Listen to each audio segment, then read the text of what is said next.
Hi you guys, how you doing? Well, this is me coming out of the shadows and telling you that I'm the face of the page. I just want to welcome everybody so far. Basically, this is the page, this is our channel. The page on Instagram is in.memoriam639, and obviously it's basically exactly the same but on YouTube as well. So thank you for watching, thank you for joining, thank you for subscribing for those that have done it, and if you haven't, please hit the bell and subscribe now to the channel. So who I am, I'm Mike. I was in the British Army for just over 16 years. I was a vehicle mechanic by trade. I was part of the Royal Electrical and Mechanical Engineers, which is a CAT badge of the British Army, traded for engineers in the vehicle and aircraft world. Basically, the channel is, or the YouTube channel is for our memorial videos mainly. But we are going to branch out and expand the videos just to increase our watch time, increase everybody joining in, getting involved as and when. But hopefully, fingers crossed, it'll branch out and become a lot more than it is at the moment. So the page on Instagram was a page I started about 3 years ago, from what I remember. I think in 2020, I left in 2019. Found it hard to not necessarily let go or move on, but I found it hard to find something that kept me going within the work life, because obviously it was a camaraderie I was missing, and I felt like I was missing a lot, really. So I did try and apply for the reserves. I didn't really apply, I just transferred straight across, but it just didn't work out for me, especially with my work shift patterns. It didn't allow me the time to allow the process of doing the parade nights, doing the weekends away, doing the camps and all that sort of stuff. So unfortunately, it just didn't work for me.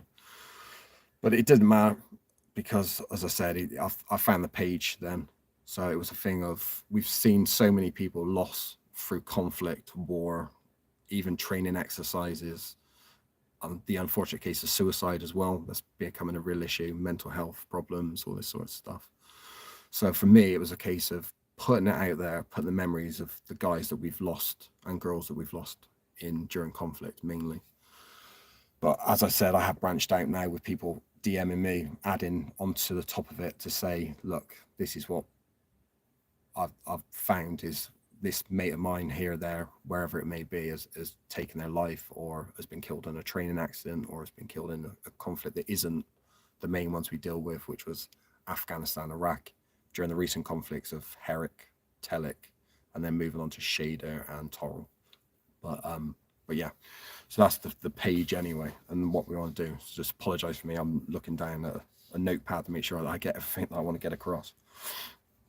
So from it basically meant that we went from being the page, so we post every single day, whether it was a loss of life or not. I tried to post every day, but on the days that we've lost personnel from during the conflicts, I post a eulogy for each and every one of them to make sure that we don't forget who they are, don't forget the faces, don't forget what happened or where they come from and the story from their background. So I try to get that out as best as I can. Where else? So from it, we want to push further and get more reach. And then from it, we want to basically broach our project, which is the Vanguard project, which is a project designed to build and apply for affordable accommodations for veterans that are transitioning out of the military into Civvy Street. So getting their new jobs, new trades, new career paths, whatever it may be. And for those that are struggling to find accommodation, basically, because it's hard. The cost of living at the moment is awful. So in getting trapped in a rental trap and paying more than a mortgage each month just seems ridiculous. And the way that the interest rates are at the moment is just getting worse and worse.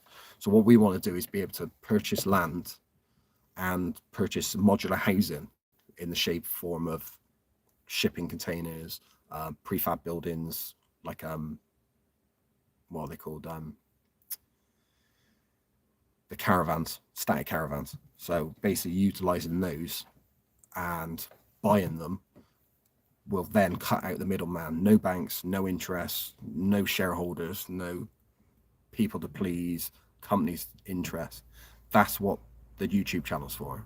This YouTube channel is designed and built for us to basically monetize the channel, and with all the proceeds, the profits that comes from that channel, put back into helping veterans. Basically, that's the plan.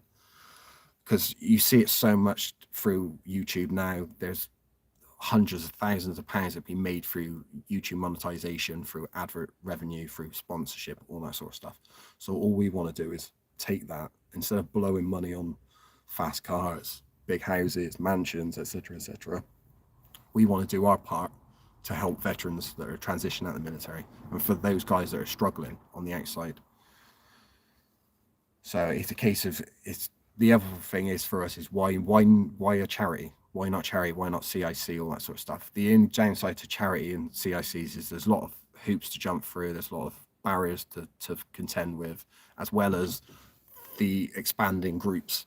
So you've got your board members, and then you've got so many people, basically too many chiefs, not enough Indians, or, you know, too many chefs spoil the broth, all those sort of sayings, where I'd rather just keep it to a business at the moment where we can put all proceeds and profits into it and then put straight out to help veterans. None of this shareholders, none of this bonuses and bounties to people. As I said, it's money for spoiled, basically. It goes to the wrong people, goes to the wrong places.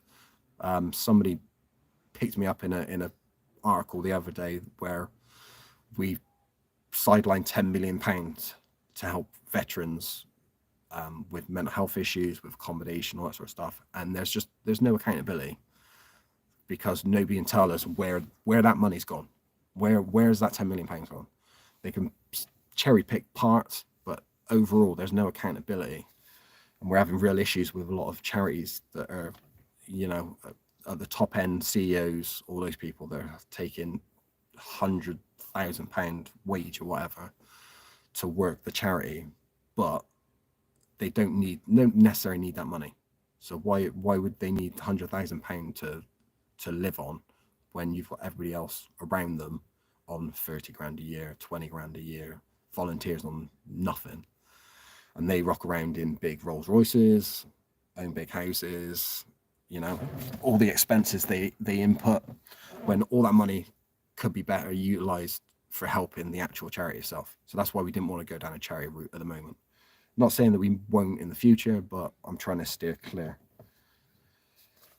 So the next part is how we intend to raise money, how to become self-sufficient, so to speak. So at the moment we've got obviously the YouTube channel that's hopefully going to grow and become bigger and better as we progress. But for starters, we've got the Veterans Honour Rally, which is going on September next year. So we're planning on entering that and then raising money for that, which is 5 charities in themselves. Unfortunately, I haven't got a list of the 5 at the moment, but the SIP charity is the charity for those entering. So each car that enters can put money into a central pot for the 5 charities, as well as raise money for their own charity. So for us, our charity, so Good Cause, is going to be the Veterans Project, the Vanguard Project.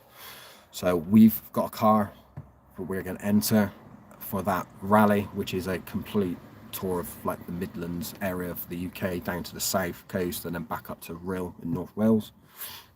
So hopefully that should equip us with some form of monetary donations to that way.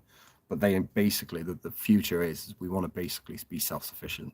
So we want to create jobs to do a way of making money from our output. So we do things, make money, and the money comes back into us and keeps going like that.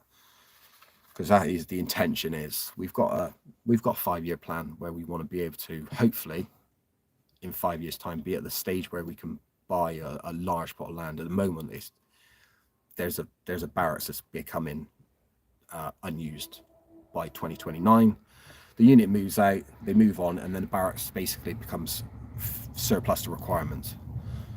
They first have to offer it to the government side of life. So any of the government factors, police, ambulance, all those sort of ones. If none of those want it, it then goes out to tender. And from there, then we get offered, well, not us personally, but everybody gets offered to purchase the land.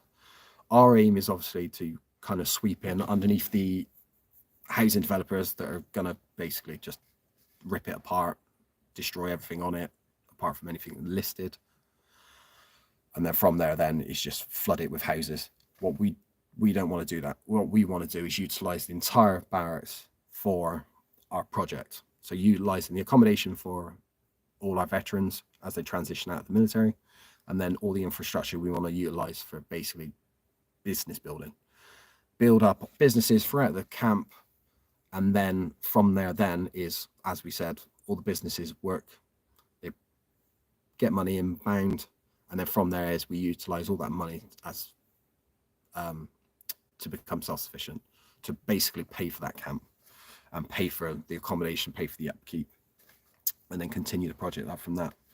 That is the plan, our 5-year plan, so to speak. But within the next 5 years, as I said, we're going to build this channel up, build the YouTube monetization up, build the ad revenue up, build the sponsorships up, and then from there, then, as I said, is start buying plots of land, buying these modular houses, and then go from there. That's the plan anyway.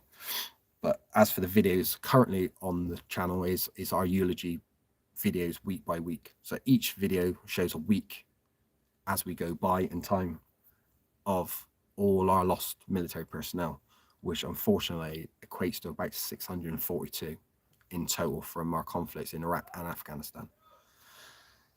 So each week goes by, we do a complete week. So yeah. So as I posted onto the Instagram page, and I asked basically questions to be aimed at me. I had a few back. I added a few on myself, which I've been going through as we've been talking anyway. So there was a case of one of the guys have said, I've got to try and think now, Gaza33_, who put out a question to me saying, what am I doing now? When I left the military, I basically transitioned straight out of one uniform and into another, and I joined the railway. So I went from being in military uniform to bright orange uniform looking like a giant traffic cone.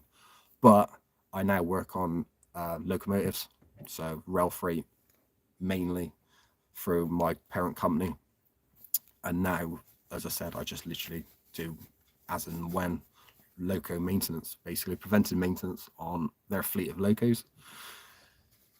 And then, as I said, it's a good job.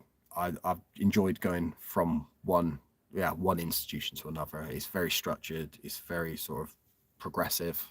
I'm back down on the tools again, which I'm enjoying. Less stress, less hassle, less work, but with it gives me a little leeway to be able to do this as a side project. So another one from Eyes 1879 asked me, transition, how was it from me personally and for people, and any advice I've got for people getting out? Transition for me wasn't that bad because I owned my own house. Fortunately, through the forces Help to Buy, I already had somewhere to live. I was already paying bills. I knew what bills I had to pay. I knew about council tax, all that sort of stuff. But it was the job that was the main sticking point. So I found loads of different opportunities, loads of different places to go and work. And it all came down to commercial experience. A lot of guys are finding it real struggle at the moment to kind of flip over what the military service was to what it equates to on Civvy Street. You do get taught it in the Career Transition Partnership, the guys that cover our transition training during the transition period getting out. But for me, it was a case of I kind of hit a stumbling block. Yes, they tell you some things, and then you get out into the real world, and it doesn't really equate. So you say, oh, I do this, I do that. We manage lots of people, we do this, we do that. And then when it comes down to it, it goes, how much commercial experience have you got? And it always sticks to that point of we don't have any, because we work in the military, work in the confines of the military, and that's pretty much our box. But what companies don't understand is there's a lot to translate that we do, especially soft skill wise, timekeeping, discipline, loyalty, all that sort of stuff. But yeah, so for me, I was fortunate because I managed to get an interview a month before I get out, for a job with an agency initially, working with the parent company I'm working with now. But it was, but yeah, it was very touch and go. It did worry me a lot from that stage where we don't know what would happen if I had to work. I had bills to pay, I got family to look after, all that sort of things. And me not working wasn't an option. So I basically jumped in with both feet to a lower traded job, going back on the tools again rather than being middle management, which was where I was at in the army. I got out and then I went straight back onto the tools, which in the rail industry isn't a bad thing. It's good money, it's a good job, and I've got to admit it's less stress. So once I finish my work, that's it, I'm done. I leave work, I go home, and then I don't have to worry about anything. I all worry about the next day, get up and go to work and carry on the work as it is. But for me, it was a massive weight being lifted off my shoulder because I had a job. So I got out of one and got into another. So transition for me wasn't too bad, but there's a lot of guys out there that will struggle. So if I was to give myself any advice from when I got out, was you just got to push through, get all your calls done that you can be offered. Another one is speak to companies within your industry, see if there's any way to get some form of work experience from them. Offer your time up. You're still being paid by the military. Try and get some leave in, and with that leave, approach companies that you're interested in and see if there's anybody within that company who will allow you to get some form of experience through the company. At least then through that, then you can figure out whether it's the correct path for you, whether you're going to enjoy the job, whether you're going to enjoy the company. And then at least then you have an idea.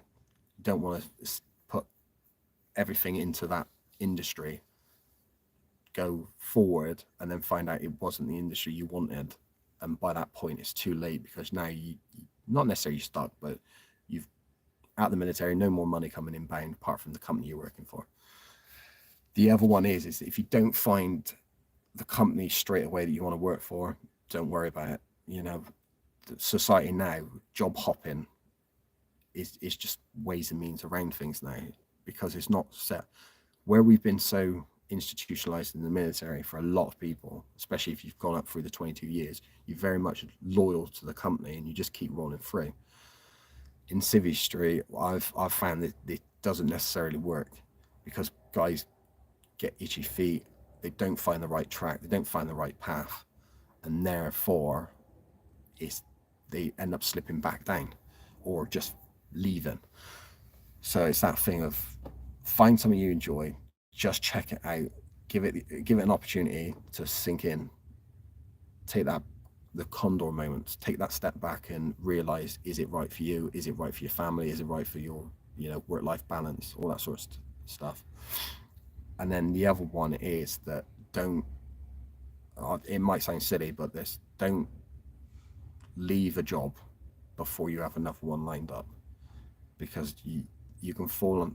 I've know a couple of people now that fall on hard times because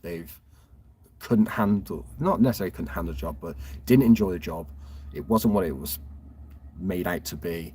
They never enjoyed it. It doesn't work right for their family. It doesn't work right for themselves, and they just give up and throw in the towel and leave.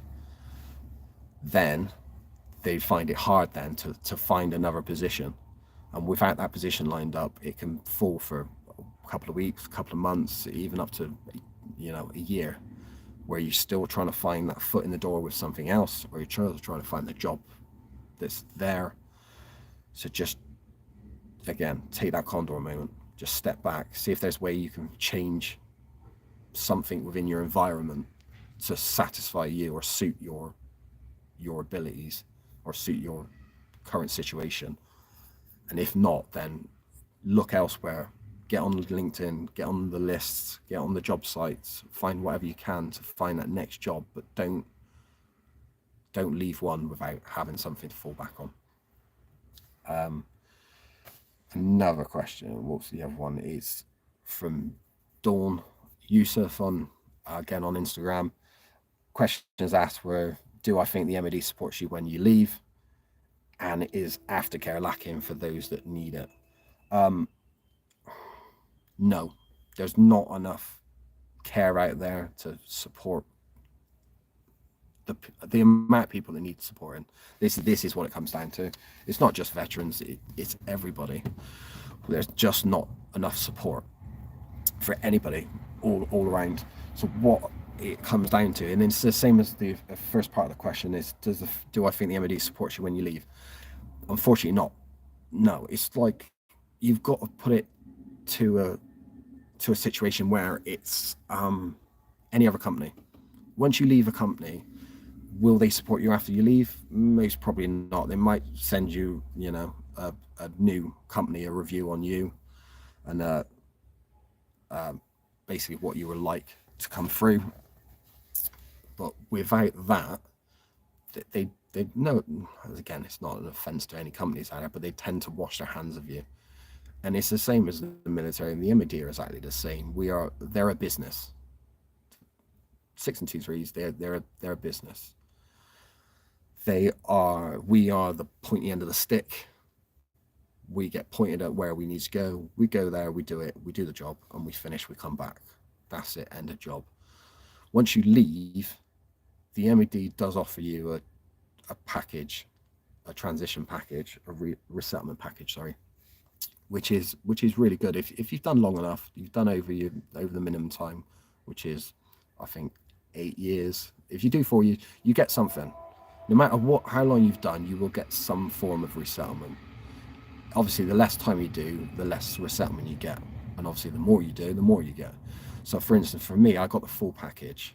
So the full package was 12 months of pay, basically, and training that's provided. I had claims for my enhanced learning credits.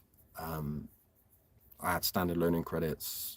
There was ways and means around other things. There's other courses being offered for free. Other courses being offered for a lower cost through the Career Transition Partnership. But as I said, you've got to be prepared to prepare for yourself. So another question I got asked was there any advice for people that are recruits that are getting in, or guys that were very sort of early on in their careers? My advice to them would be, plan for getting out the moment you get in. It might sound silly, but you won't, it doesn't matter how long you do. You can do your full 22, 24 years. You might do, basic training, and you might be young enough to get out before your 4 years starts, or you might be able to get out other means.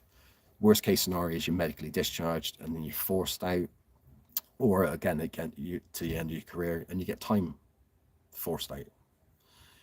No matter what, you will leave at some point. At some point in time, your military career will end. So therefore, try to make it easier on yourself. Be fully prepared for that moment that you do get out. Take the military for everything they're worth. They take you for everything you're worth. So why should it not be in return? So when I say that is, do your courses, get qualified, do anything you can to build your experience up, build your trade groups up, build everything up. So that moment that comes that you do leave, you are better prepared. And same as everybody else is, it is scary. It's a worrying time when you do have to get out. For some people, they're dying to get out. They're dying to get out. They've had enough and they want to get out. But for me, it got to that scary point where you're thinking, I'm never going to get a job. I'm never going to be able to afford to live. I can't, carry on this way. And you do fall down a slippery slide sometimes, and you fall into some dark places. But there's people out there that help.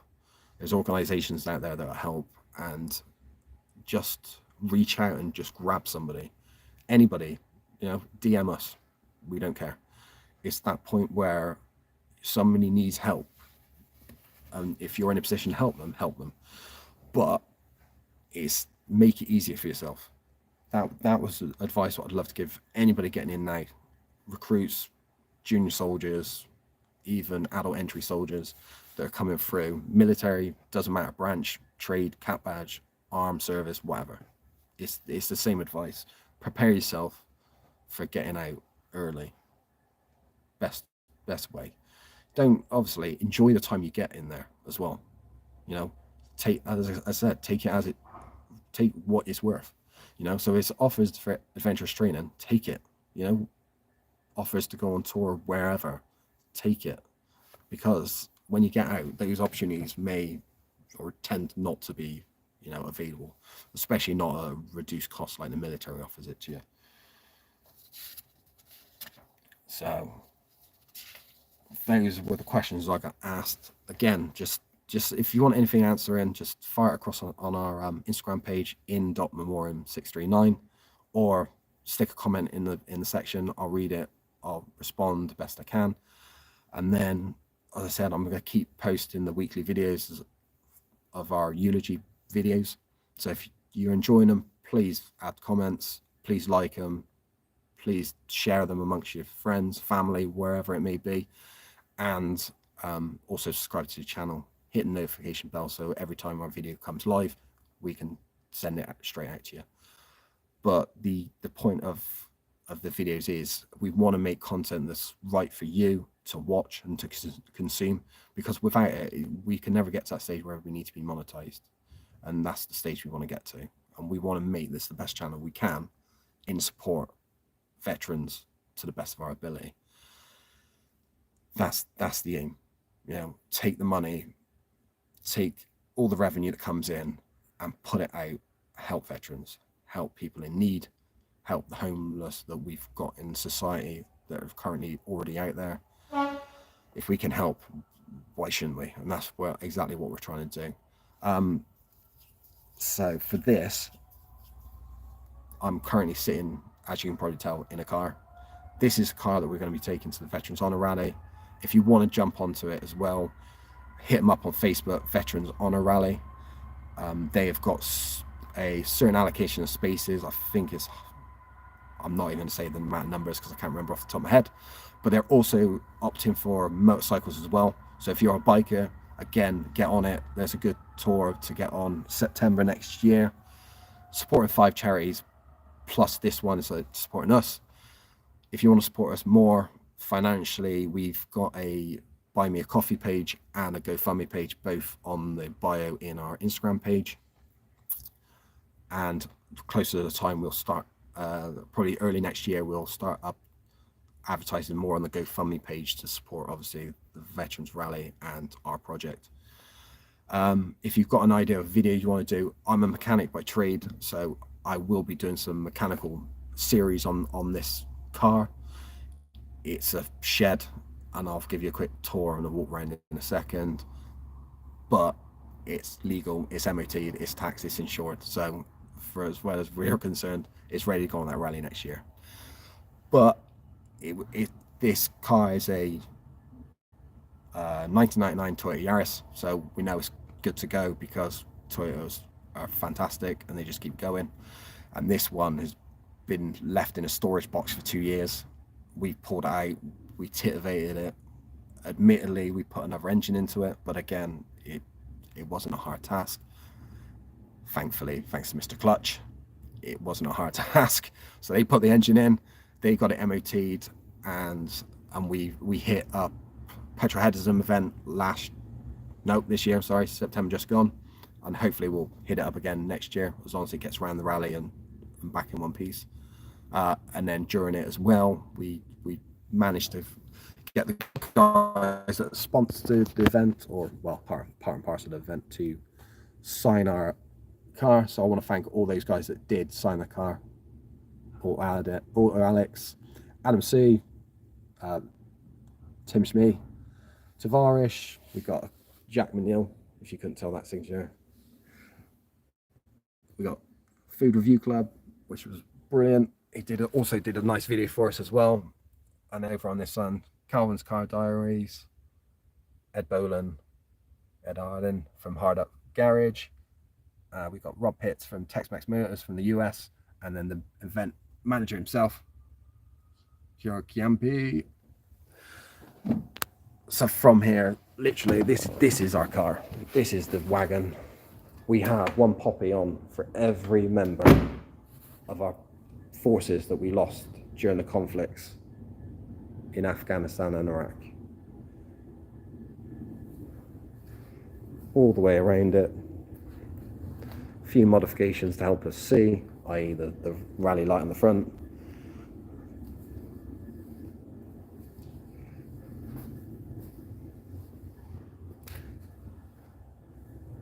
Try and get a nice view of it.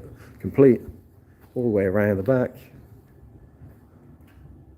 Our sponsorship stickers on the back. So again, guys, if you want to sponsor us for this year's rally or next year's rally, just hit us up in the DMs or in the comment section. And as I said, we've got some space ready on the undersides of the seals. We've got a nice big panel on the roof that needs filling. Oh, sorry, I'm shaking a bit. Again, nice big bonnet. It's got some space on it.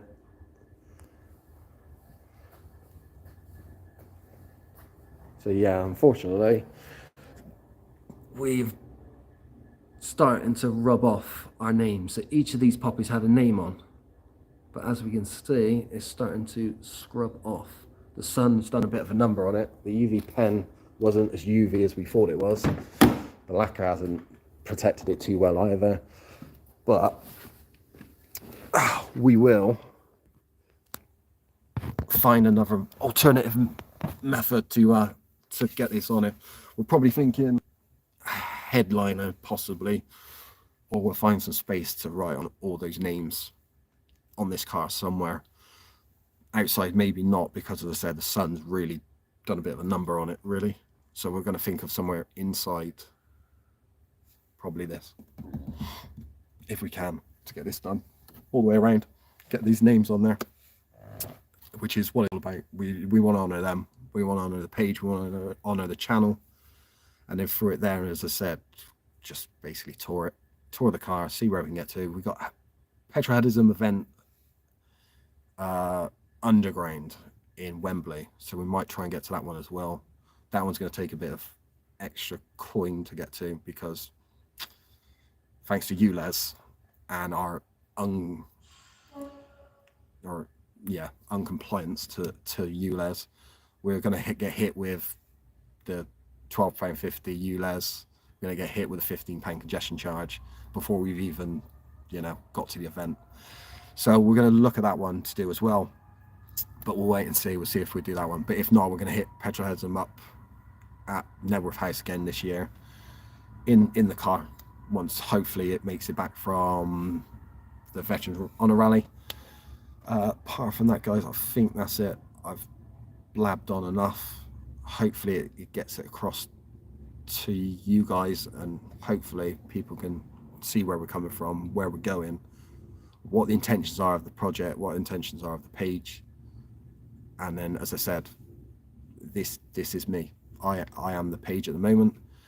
Hopefully, fingers crossed, we'll span out and we'll get a bit more broader. But yeah, the videos that we want to do, hit us up in the comments if you want to do anything else, or you want to see anything in particular, or any interviews with people, or as I said, I'm quite happy to do interviews with other veterans, other organizations. Just let me know what you guys want to see, because I said it's your channel. Without you, the channel doesn't exist really. Well, it does, but we won't ever get to a stage where we can help veterans, because there's no revenue coming in.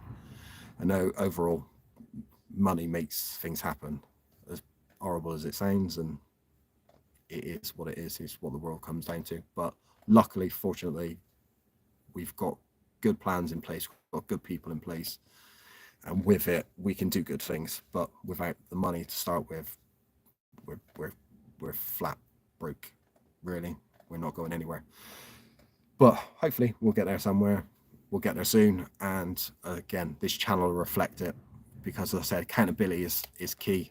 I want to make sure that everybody knows that all those funds are going to where it should be going, to help people, not into anybody's back pockets, not into any flashy cars, not into any flashy houses. It goes to where it's needed. And that's the veterans welfare. Veterans transition, resettlement from being in the military to being fully fledged civvy, and helping them thrive on the outside as well as they did on the inside. So again, thanks for taking the time listening. Thanks for taking the time watching. Hopefully it's been informative. And as I said, just keep watching, because your watching helps our channel grow. We've got close to 100 hours of watch time already on the videos that are currently on. Again, only 3,900 hours left to go, and the same with subscribers as well. We are almost 300 subscribers, so we're getting closer to that one. We only need 700 more to reach that monetization limit. But yeah, we'll get there.